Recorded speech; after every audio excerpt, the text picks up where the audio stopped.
The release looked at a few things. First of all, the resolution passed at the OAS Assembly definitely is not in line to what we at COLA have been made to understand what was the process. Minister Ellerington again continues to focus on the government. Let's just be straight.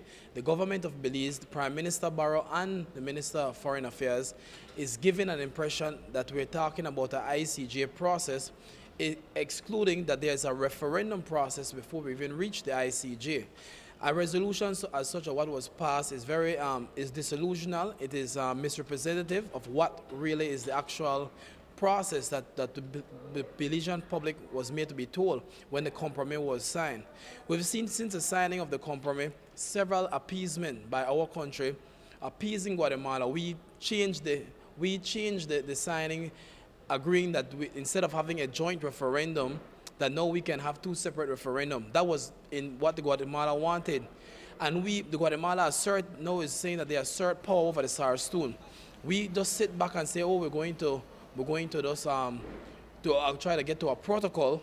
But then we see our people are being turned back every time, and the government of Belize is saying one thing, but it's a different thing that's happening on the ground. There's clearly aggression at our borders. There's clearly aggression over the SARS tool. But every time there's an opportunity for the government to go and voice what is actually happening on the ground, you hear Minister Ellerington saying that there's a good relationship between Belize and Guatemala. There is no good relationship between Belize and Guatemala. In fact, we at COLA believe that the government should have already called back for our ambassador the same way that Guatemala did. We should have done that.